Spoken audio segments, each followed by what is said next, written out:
guys, how are you? So, today I want to talk about something terrible that I did yesterday. And I was reflecting about it because one of my New Year's resolution is to reflect about my day at the end of the day. And I was reflecting about it and I was like, oh my god, this sucks because here I am trying to be a good person, trying to do the right thing, and I end up doing something completely different and completely harmful, right? So yesterday I was watching a documentary, and the documentary was about spirituality and drugs, like ayahuasca, like things like that. I wanted to understand like what they were talking about. So that got me curious. I was watching the documentary by accident. Like I didn't choose to watch a documentary about drugs. I was just, I don't know, curious. So, and of course the Bahá'í principles do not really like the concept of drugs. Anyways, that's another topic.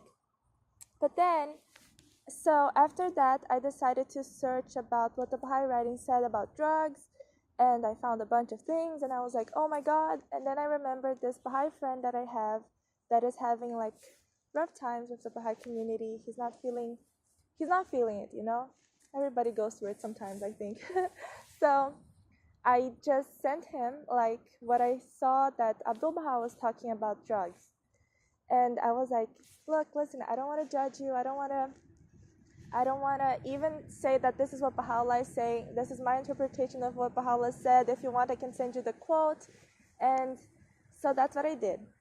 But he got furious. He was like, you sound like those Christians that are trying to preach, not that Christians are bad, but it is his idea, like those Christians that do everything to say that you're wrong, you have to do the right thing, or else you're gonna go to hell.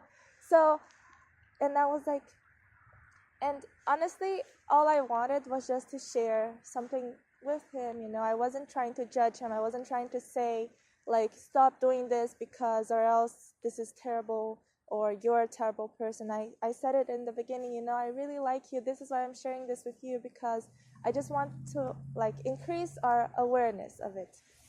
But the response I got was terrible, was devastating. And I was like, okay. And I could potentially lose him as a friend, because if I continue, like, doing that to him, it's not going to be good. Sorry, it's so cold that my eyes are watering. Anyways, so I was like, okay, reflecting, right? What can I do to avoid this? Because I also know that in the end of the day, everyone wants the same exact thing. Everyone wants to be happy. Everyone wants success. Everybody wants to be heard. Everybody wants to feel free. Everybody wants that. Everybody wants, I don't know, meaning in their lives. We all want the same things. We're all the same, and we all want the same things. And I know that. And all I wanted for him was good, but it ended up becoming something bad. And I was like, okay, how can we avoid this? And honestly, I realized that it's not the first time that it happens. I think that it was a shock for me because I wasn't expecting such a negative response. But this has happened so many times, when I used to give children's classes in this very poor community in Brazil, very, very poor. Like, the floors of their houses were dirt, like that type of poor. And I remember, like, all the time just being like, girls, like, if you continue with this behavior, you could end up, like, pregnant before you're 12, and, like, guys, like, these drugs are not good, and just, like, trying to, say something good to help them. And they didn't have the negative, like, response, like, this is terrible, you sound like you're preaching, blah, blah, blah. They didn't have the response. But also, like, looking now, like, years later, probably, like, 6 years later, I look at them, they got pregnant, like, at teenage pregnancies, and some guys were killed because of drugs issues. Some guys are now, like, completely sick because of the drugs. Others are robbing. So everything that I was trying to avoid, it just didn't matter, because I didn't have the intelligence, I still don't have the right I don't know what to do, in these situations when you really, really, really just want to help, but you end up or not helping or creating a worse situation. So I was like, okay, what can we do in situations like this? Because it hurts sometimes, to know, for example, us as Baha'is, we have such clear guidance, such beautiful guidance. We know, like, what to do, what is right, what is wrong, and I at least we think we know. Everybody has their own truth, but in our truth, we believe in these things with all our heart, and we believe that these things can be beneficial for humanity, for society, for our friends, for your kids, if you have kids, for, your family anyways. So how can we share this wisdom that we believe is the truth without sounding like we're preaching something, without creating dissension and arguments and having results, right? Like having overall the wellness that we so want for humanity and for our friends and the people that we love, right? So I came up with a few things. I wrote it down, and I'm just going to say they're not in a specific order. I have not tested these things. These are things that, in theory, they sound very good. And so if you want to give these things a try, I'm going to give these things a try. If you could, in the comments, if you want to, share your opinions, share what has worked for you, like if we can create like something that we can, like a platform where we can discuss these things so that we can all grow together, that will be beautiful. But anyways, these are some things that I came up with. So I think the first thing that we must do in this situation is to realize that honestly, it is not your responsibility to save anyone else, It could potentially sound selfish, but it's not. It's you acknowledging your responsibility towards your own life, and that's the only responsibility you have, and acknowledging that every individual is responsible for their own life. So it's very empowering in a sense, to believe that everybody has their own journey, and at the end of the day, God is fair with everyone. God gives opportunities to everyone, and sometimes people take years to find the right path. Sometimes it's very easy, the right path. Sometimes it's hard, but everybody has their own journey. So I think detaching from the idea that you have to save them to the best of your ability, I think detaching from that is very powerful, because I remember how I felt sad, I felt useless after like hours and hours and hours trying to convince my friends, the kids in the children's class. I also had this friend that she had so much potential. She was so funny. She could be like such an amazing comedian, but she ended up getting pregnant at 14, marrying a drug dealer. And I remember she was telling me this story that one day she had to hide under her bed with her daughter because her husband was having some gunfights with some other people from the neighborhood because of some drug deals. And I was like, it hurt, because I told her that things like this could happen to her because of the environment that she was born in. I told her, I spent hours, like money and so much knowledge, and I brought her to Baha'i activities, It hurts to see that, but at the same time, like this situation affecting me is not going to be positive, So just, I think, detaching, you did the best that you could, and then you detach. Or for example, if you're a parent and you see that your kid is doing all the wrong things that you know are bad for him, it's very good to detach, because like they don't belong to you, So everybody has their own journey. They learn, and they will learn in their own different ways. And like as Abdullah has said, we have the whole eternity. We have the whole eternity to grow and progress and become the perfect beings that we were meant to be. So if it doesn't happen in this lifetime, maybe in the next lifetime, just detach from the outcome. I think that's a great thing. Okay, oh my gosh, this is the first topic and I already said so much. This is going to be a huge video. Anyways, the second thing that I would like to say is to testify to your own ignorance and know that what you think with all your heart that is the truth, just accept it as a personal truth, not the overall truth. This is something that I was brought to realize yesterday when I was talking to my friend. He was like, everybody just thinks that drugs are terrible, blah, blah, blah. And he had his point of view that, so many religious truths, with their own truth, believe that these things are powerful, like ayahuasca, and like indigenous people believe in the powers of these hallucinogens. And he was talking about it in a way that I didn't think about. He wasn't doing it for a negative thing. And my truth as a Baha'i is one, but I cannot, if I want people to respect my truth, that Baha'u'llah is this amazing guidance for us, I also have to respect their truth, so don't impose your truth on anyone else, acknowledge your limited capability to comprehend the world, and acknowledge that this is just your personal opinion. And I think the best thing to do is to set the intention before you say anything. So instead of saying, you're doing this wrong, you should do this way, say, I really, really love you as a person. And from my understanding of the world, I see that this behavior or this thought process that you're going through are not going to be beneficial for you or for the community. So if you could understand my point of view, maybe we can come together into like a good realization or not. So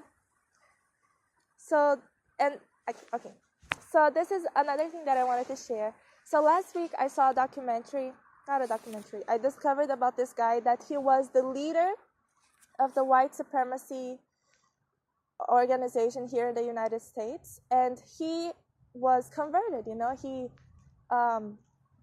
He is an ex-leader of like the KKK and like believing that there is race superiority. And how that happened was that a Jewish friend of his from the university, year after year, it was 2 years, the whole process of converting him to understand that, white supremacy is not that great of a thing, took 2 years, but none of it included discussions or facts or anything.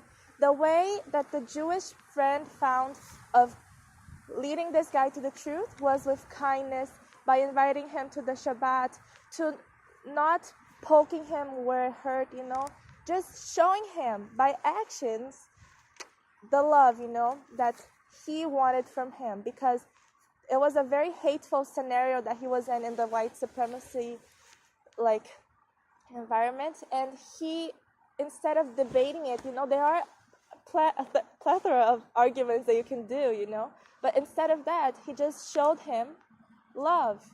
And by this white supremacist guy realizing that these other races or religious beliefs had their beauty, their love, they were amazing people, that's how he came to realize, hey, wait, maybe what I'm doing is not that right.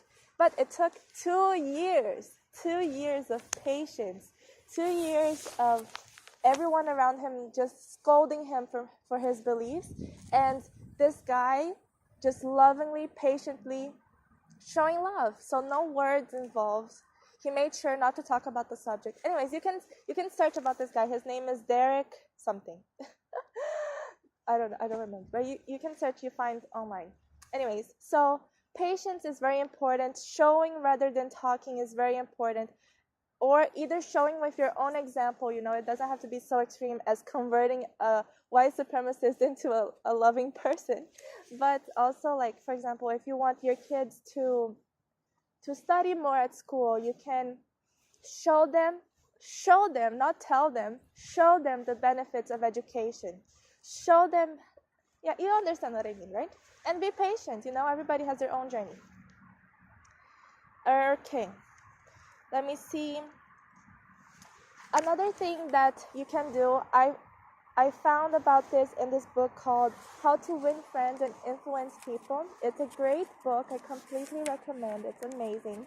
And it it sounds like a manipulative book, but it's not. When I was reading it, I actually thought it was a very Baha'i inspired book. I was like, oh my gosh, this is amazing. This sounds like this guy is a Baha'i. And anyway, so one of the things that he talks about is empowering people and coming to people from their own perspective, their own interests.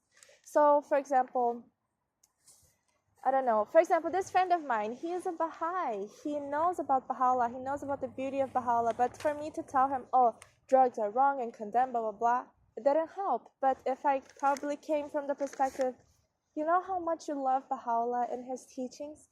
You know that the best way to connect to him spiritually, instead of these hallucinogenous drugs, could be just turning your face to Baha'u'llah. You know, something like that. I don't know a good discourse for it. I do not know.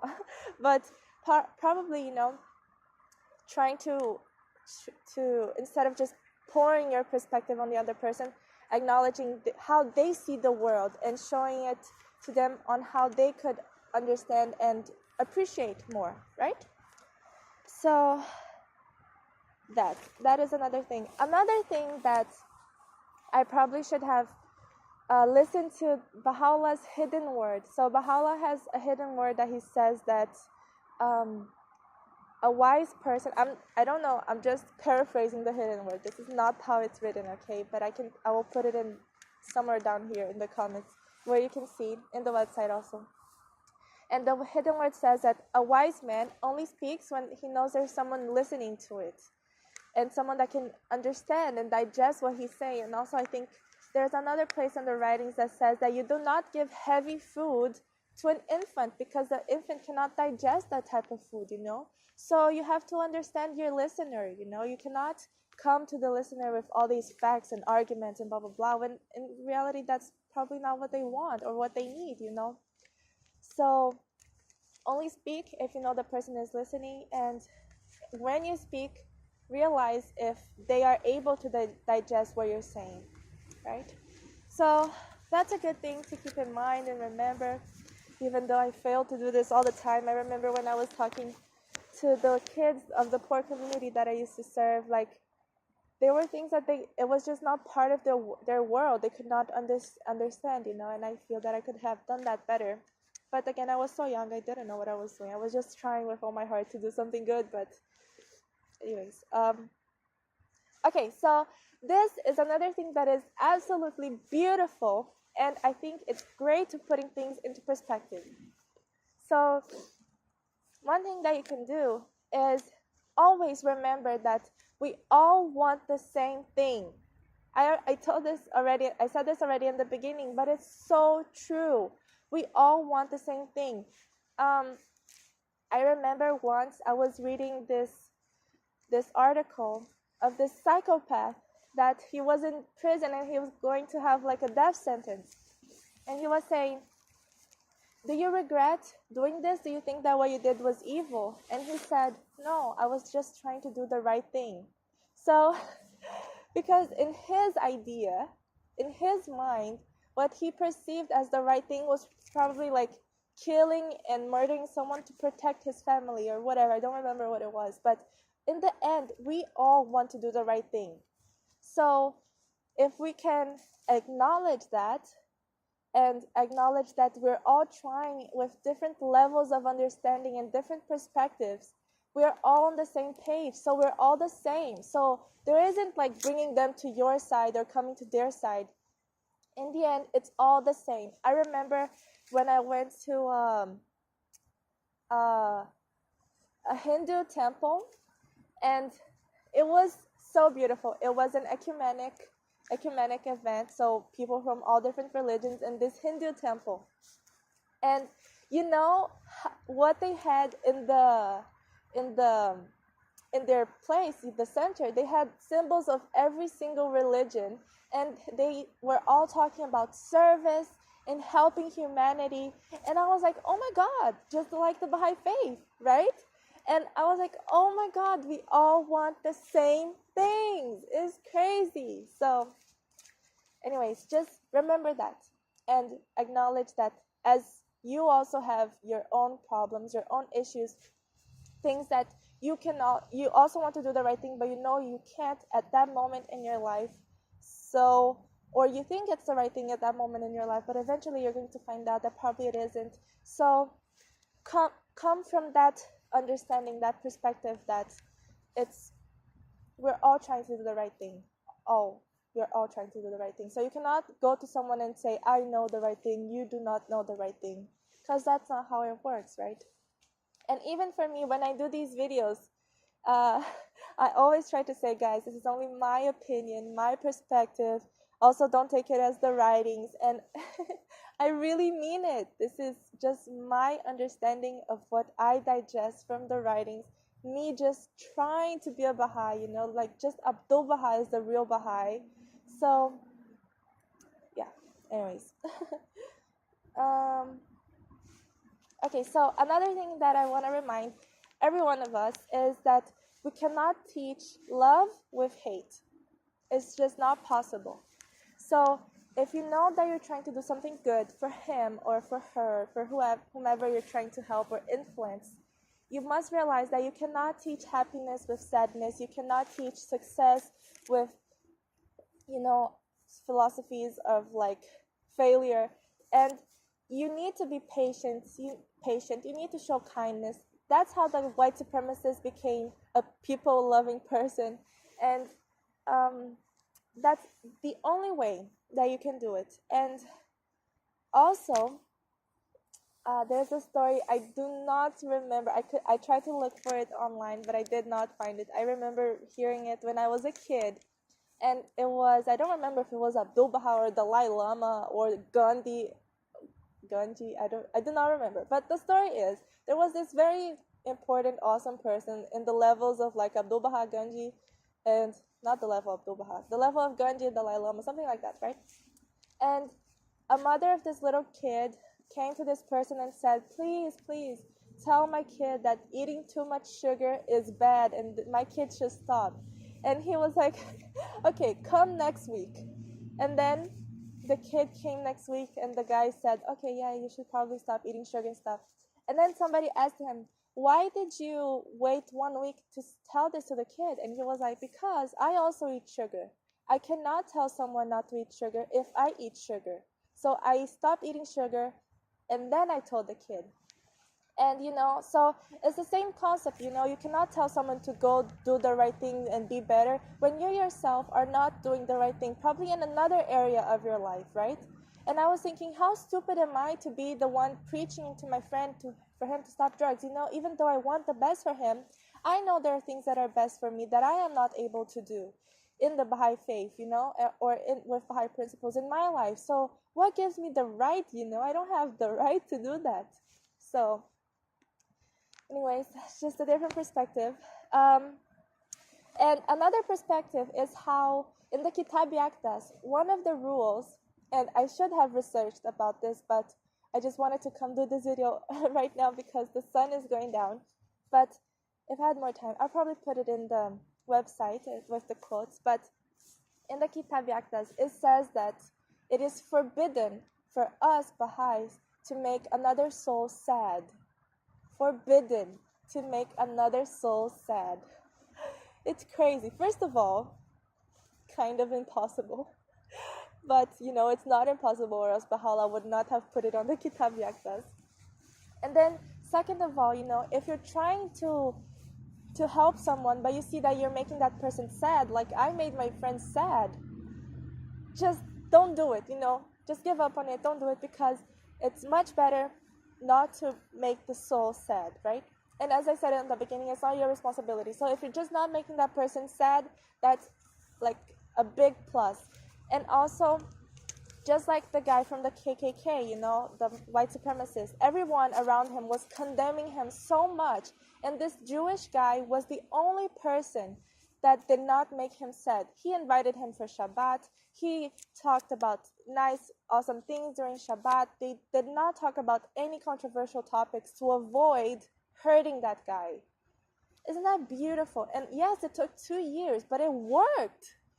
Like this guy, he was born in a racist environment, and he was changed. The power of love is amazing. So Remember, don't make anyone sad. No matter how right you could possibly believe you are, it's not worth it if it's going to make another soul sad. And there's also this thing that Baha'u'llah talks about, that if religion is going to be a source of disunity and hatred, it's better not to have religion. Isn't that crazy? It's the most beautiful concept in the whole entire planet, because Baha'u'llah came here to share God's knowledge with humanity. And he's saying that it's not worth it to fight to prove God's knowledge to humanity if it's going to create disunity and pain and hatred and fights and wars. Oh my God. It's so, so beautiful. So, I don't know, I just wanted to remind everyone of that, because I feel also, in this Facebook group on Facebook, of course, that's a Baha'i group. I'm not going to say the name of the group, but you probably know which one I'm going to talk about. But it's this Baha'i group that has so many Baha'is from all over the world, but all I see there is just people trying to condescend on each other and say, oh, this is wrong, or you're missing this, or blah, blah, blah, or blah, blah, blah, blah, blah. Just like a bunch of negative things. And why, right? Aren't we supposed to be Baha'is and not fight, even in the name of God? Oh my God. Anyways, we're all on a journey. We're all growing. Let me see. Okay. Another thing that you can do, if you cannot impose what you believe is the right thing for them, like the best thing that's going to be beneficial for them, just listen to them, Just yesterday, for example, I learned so many perspectives with my friend, It was so beneficial for me to improve my discourse, I also know that I was talking so much about veganism and how everybody should be a vegan and blah, blah, blah, blah. And then this guy was just like, no. And then he told me his perspective, and it was great. It empowered my speech. It made my speech better, for when I want to talk about these things. And it's great, So if you cannot help them, if you cannot teach them, learn from them. Learn how you can just learn, You can always learn with everyone. Okay, so another thing that I would like to say is, if you're trying to make someone stop doing something, it's better if you take in consideration everything that I said previous to this, but also if you say, okay, stop doing this, but replace it with something 100 times better, So, for example, if I'm going to say to a friend of mine, okay, so for example, there was this year in my life that I did not fast. I was being like a completely rebellious Baha'i, and I was like, I'm not going to fast because I'm just fasting because of peer pressure. I don't feel it in my heart. I don't want to fast. I know, ridiculous, stupid. I know. But part of life, part of my journey. So my sister, what she did was she didn't even try to change me, She understood it was my journey, and that was helpful. But another thing that she did was it my sister? I don't remember anymore. So let's say it was my sister. I don't remember who it was. She was like, there are so many benefits if you do fast. So it's not like just fast for the sake of it, show the benefits. Or for example, if you're going to tell someone, you could potentially not drink, like don't drink, because Baha'is believe that drinking is bad. But if you just say that, it's terrible. But if you say, instead of drinking, if you can find pleasure with this and this and this, and if you can find your happiness from these sources, so give an alternative that is 1,000 times better. So it's worth it for the person to consider not drinking, because it is, if you're trying to influence a person, you have to give them something good to look towards to, because psychologically, human beings, their actions are dictated by avoiding pain and searching for pleasure. So you can help people by telling them that they can find pleasure in a certain way or avoid pain with whatever, they're trying to do. Anyways, that's a huge concept from psychology. I don't have time to explain that right now. So I think I just want to stress again that we should not be pushy, just don't be pushy, don't pressure the person. You see this a lot in like letters from the Universal House of Justice where they say, for example, there's Bahá'í that he is smoking and what should we do about it? And then the letter usually is something like, don't pressure them, like lovingly tell them what Baha'u'llah expects of him and lovingly, share the wisdom, but let it go, be patient. Don't like do it with discretion, like very, respectfully, so just keep that in mind as well. Don't be pushy, give them time, be patient with everyone. Everybody has their own timing and learning, and they all learn in their own different ways. And let me see. Okay, so I have 2 more things. So the next thing would be to apologize. If you've tried everything and you couldn't, apologize for disturbing this person's peace. They were doing fine without you. And apologize also if you cannot change them, help them. If you cannot help them, apologize because you're not strong enough, and then work on yourself so you can become better so that you can help others. If you couldn't help this person, you probably apologize and then take the experience to learn so you can do better next time. So like I wish I could go to these girls that I had the potential. They were kids, right? I had the potential. The girls in the children's class, they had the potential like in front of them, but I did not know how to help them better, right? So apologize. You don't have to say it to them like, I'm sorry for not saving your life, but you can mentally apologize for not being a better human being that can do better things and that can help with more efficiency. And maybe next time, right? And the last thing, of course, is pray. You don't have to help someone directly. You don't have to even open your mouth. You don't have to do anything. If you realize that you're better off not disturbing this person's journey, you can pray for that person. God answers every single prayer. Every single prayer God answers. So have trust in that. Have trust that God always does the best thing for everyone. So even the challenges, everything that happens to you or to whomever it is the best thing that could potentially happen to that person, because God is fair, God is good. And another thing that you can remember is that God doesn't burden a soul beyond its capacity. So if you see that a soul is having problems, acknowledge, wow, they're very powerful, because if they could not handle that, God would not have put that in their plate, right? And pray, say, God, please, I cannot help this person, but you have all the power in the world. You have all the wisdom in the world. Please help this person, right? So put it in the hands of God. That's always the best thing that we can do. And I guess this is it for the video. Thank you again for everybody that supports my videos. And I would not probably be doing videos if there weren't for the love comments that people encourage me to do the videos. And I was just reflecting on this. I don't have the answers, honestly. I'm sorry if this video is just a bunch of ideas, not solutions. So if you guys have your own ideas, please share, because I would love to learn and know more about this, because I feel that we have such a treasure in our hands with Baha'u'llah's wisdom, and I just want to share this treasure with humanity. And sometimes it's hard when humanity is not ready or doesn't want to listen, or anyways, I don't know. Maybe I should just follow this advice from time to time. And yeah, I hope you guys have a great day, and I'm going to go inside because I'm freezing. Okay, bye-bye.